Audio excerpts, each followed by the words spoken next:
and give me a number.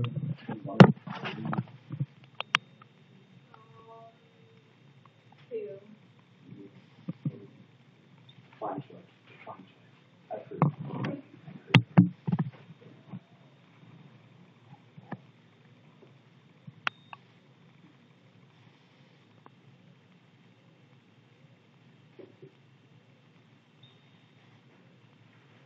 What I'm going to do is find this, technology spot. Find a phone to kick us off with, and as a little heads up, next person coming up to be the first ever non-annoying host person to ever share at CommonWealth Slam. Quite an honor. Hopefully someday someone will think of it as an honor. But coming up after I grab this piece will be Seth the two on our list. So I'm looking forward to that.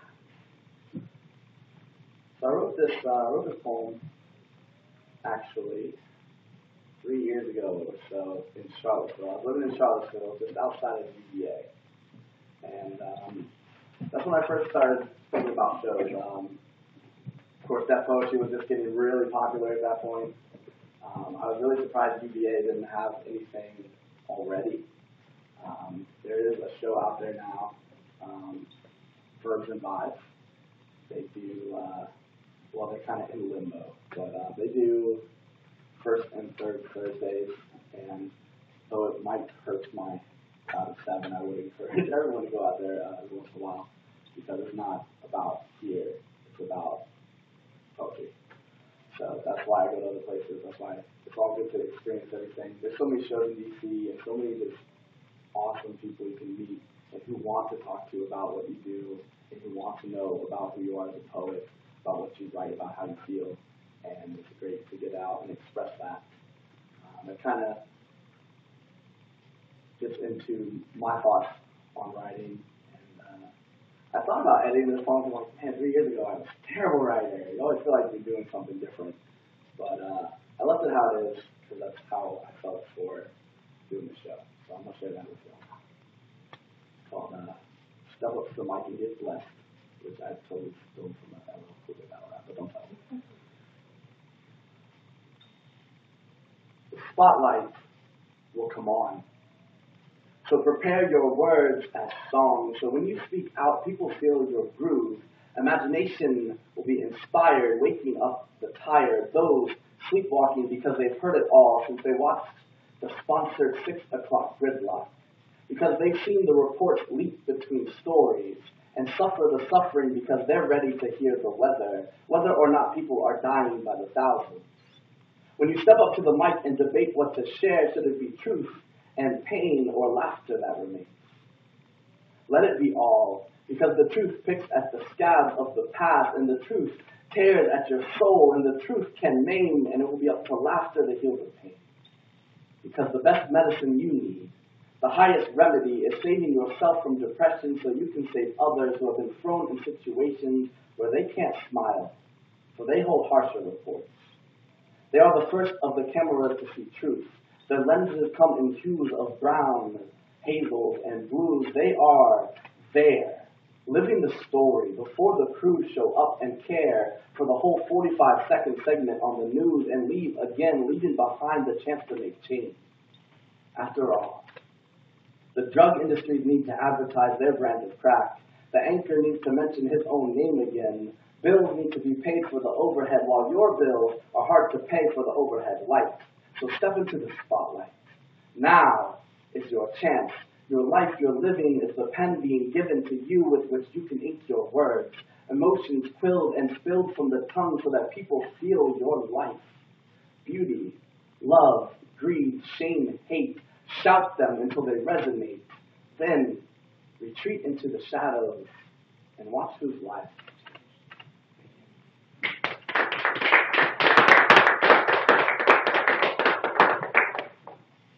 So that was my piece. You know who's coming next, but that was okay plus for me. I'm just a host. I'm not good at what I do. I drove an hour. I'm really tired. I can't give it to you all. This next person can. This next person can. He needs the best applause you can do because it's never easy coming here. and you're going to have the same opportunity, and we're going to want the best for you. So please, please, please give your best clap for Seth.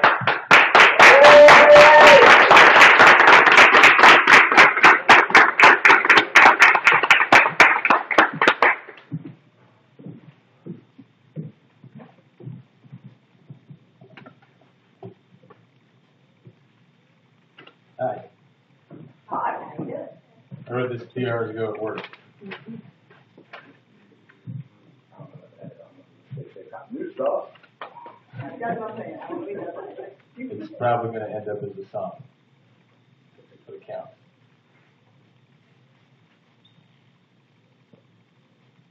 The after party was a bore.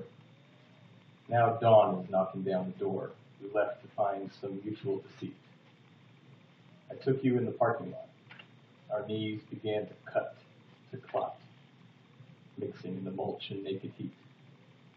As morning drivers soon arrived, we grabbed our underthings and dived behind the juniper to hide our shame.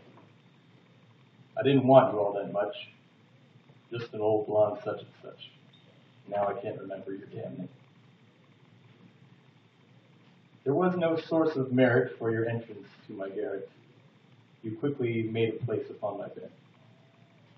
We sat there like a couple, while I could only covet your supple body warm like baking bread. I summoned all my boldness, but couldn't breach your coldness. You slept in my embrace, and nothing more. You weren't going for it. The whole night was a forfeit. And things went back to how they were before.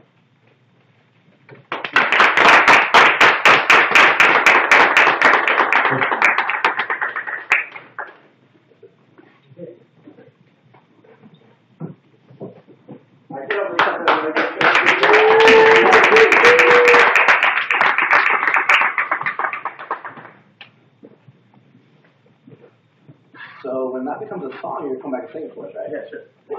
That didn't really seem like a message, but I'm taking that as a message. I was talking in the car actually on the way up about how people write poems all the time. People do poems all the time. People are poets without oh, I don't want to say it without knowing it. God. Ooh, thank you. Oh, that's just man.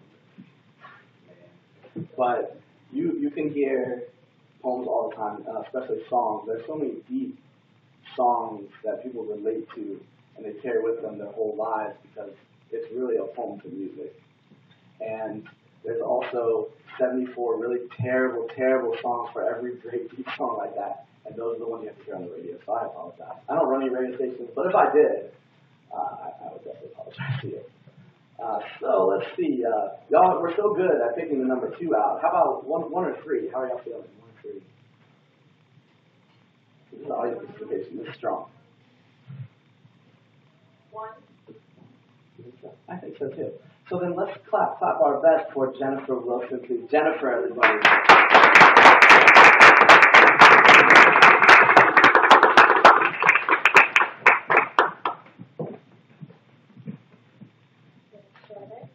Hello everyone, I'm Jennifer Wilson, and I'm going to do a couple poems. I might do one poem I wrote today also. All right, new stuff. The first poem I'm going to do is called Goliath. I'm hung up on the things you don't say, or worse, you don't feel. I told you the world can't say anything too bad about a man who is still kissing the girl he first kissed. You've never said I love you in more than a decade. The precious decade you threw in my face when I left you for your roommate out of spite. That made you tear his door from its hinges and accounts say question him like he slept with your wife. Our loyalty is complicated and unwavering. You've proved yourself to me 1,000 times, maybe more, maybe every morning. Your actions say you're mine until we die and meet up again in the next lifetime. You stepped in when my family stepped out, immediately guiding me like a cruel new wolf mother. But I haven't totally beat keeping you at arm's length. I hold on to the ugly truths. The unslung axe is heavy, its shadow is black. So, doubt lives here. I remind myself of things like you love control. I love to justify my loneliness. Maybe it is about the sex. 11 years of hard to get actually worked. And we're using each other to not get married and other feeling shit. Or it's all me. I'm the one who breaks up with you. I leave when we argue. I leave behind your back. I back out. You've never left me. I also have outrageous abandonment issues. So maybe you're too nice to leave. So every time you welcome me back with open relief and open forgiveness. I'm going to feel so wrong if I'm marrying someone else, and I will die if you marry someone else. When I run into people, they ask me how you are. You talk too. Our secrets have meandered back to me, but I don't get angry. It reassures. It solidifies. I forgive any trespass immediately. I am yours, after all. We're two people in different cities, but it's only proven our strength. Two lungs in the same body, two lungs in the same heart. We have known each other for so long. Our karma is so long, and we have fought it for so long. You use my full name, and it works like a choke chain. You stay up all night on my birthday. You call to check on me at 4:30 and talk me through my drive to work. You made sure I cheated on all my boyfriends with you. You make me laugh the hardest, but save it for when I'm sad. You're always there when I need you. I have never had to ask twice. You remind me of sweeter times and hold on to me hard while we sleep. You listen through my tears and complaints so I can build the strength to face the world. You let me cry about other guys until I figured out you have been the only one. You've been mild and fair in your rebukes and criticisms, even when I ask for them. I love you is the unswung act. I beg for confirmation that it is not baselessly that I have pictured our children. I don't let other men make me come. I fake it. I say what I can for you. I imagine your parents as my in-laws. I dream about you more than I don't. I wake up in the middle of the night to check my phone. I know the sacrifices I would make for you in a heartbeat.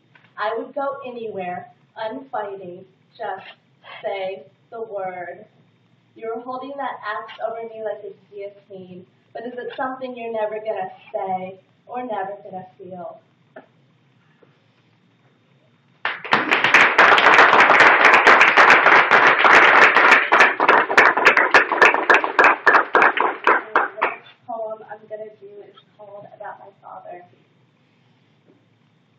I'm sorry I laughed you off in public when people ask. I'm sorry I only refer to your life as the devil. I'm sorry I reduced you to sperm or less. I'm sorry it's way too late. I'm sorry I never got comfortable around you. I'm sorry you never got to know me. I'm sorry I never told you I was raped, and that's why I became sexual so young. I'm sorry that's when you stopped being a father to me. I'm sorry you don't like me. I'm sorry we don't have a bond. I'm sorry we don't speak. I'm sorry you hate every evil decision I've made. I'm sorry I never kept things private. I'm sorry I left while you were at work, and I'm sorry I never came back. I'm sorry I can't forgive you for your temper, and I'm sorry I am afraid of you. I'm sorry for how awful you've been to my brother. I'm sorry we never worked through anything. I'm sorry you took my money so easily, and I'm sorry I couldn't care less. I'm sorry for when you started excluding me. I'm sorry the spirit never moved you to protect and provide for me. I'm sorry you cared about your wives and not me. I'm sorry there's never going to be any grandchildren. I'm sorry the revival and apocalypse passed us by. I'm sorry I didn't always love you, even as a girl. I'm sorry about the cigarettes and the drinking and the drugs, especially the drugs. I know they're scary. I'm sorry we can't talk about it. I'm sorry it has to be this way. I'm sorry you probably lie about me all the time. I'm sorry I wouldn't take your visit at the hospital. I'm sorry that was the last straw for you. I am sorry, and you are not. I'm sorry we're still alive, but we are ashes and dust.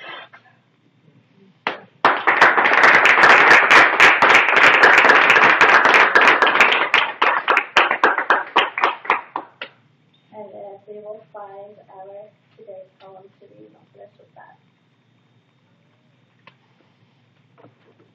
careful. Text me when you get home. Take care of yourself. Watch out. Don't walk places alone. Don't rape me, Dante. Don't pull me into your Jeep and broke me, stranger.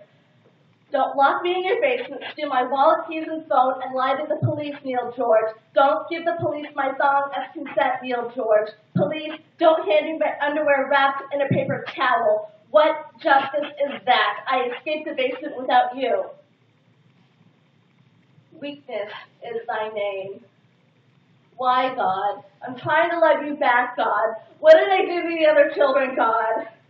All the mistakes I make in life take me somewhere. And maybe we can meet there someday. I don't need apologies. I forgive them. They're hurt worse than me. I want to share beauty and nirvana. My rage has potential, but it is useless. My first blood was an empowerment, the privilege of womanhood. My gender, carries all people into being. And one day I will widen and bloom miracles, God and I giving birth to a Timothy or Sylvia or Stacy. And will you be there, Krishna, Christ, and Buddha, with trowels to bury my attackers? Tell me my sanctity was violated and not lost. The stain is not on my body. My body is not an apology. What happened to me was not my fault. I am what gives life and what is radical about the only world we've got.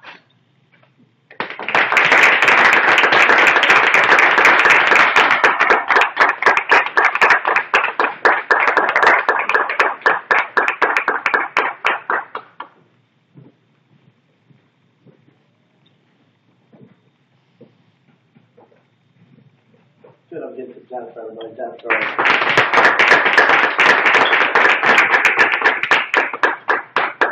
And I would definitely like to say thank you. You did a great job. And that's kind of what it's all about.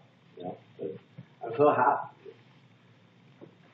I'm not happy for terrible things, but I'm happy that people can bring that here because in the description, a lot of places call themselves a safe space. Safe space is where you can say anything you need to get off your chest. You're not going to be judged, you're going to be accepted, everyone's going to love you, and you're going to get your applause every time.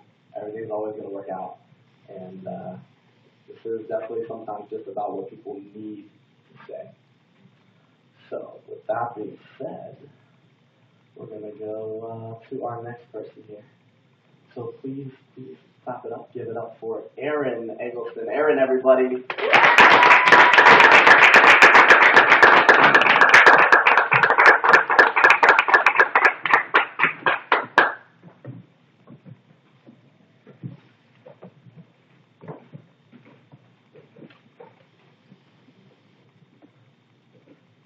So I didn't write this today, but I did write it yesterday. So I One day old stuff. Oh, I did so much better. Okay. And I'm a senior in high school, so that's basically what this is about. I go to a prep school, and it's just what it is. Alright, it's called Tell Me How You Really Feel. I am a grade A classic wallflower. I sit in history class and watch 12 of my classmates fake it every single day. I watch as a girl pulls her sleeves down, tightly clasped over her hands like no one can see the stress that is strapped to her chest like a bomb waiting to explode.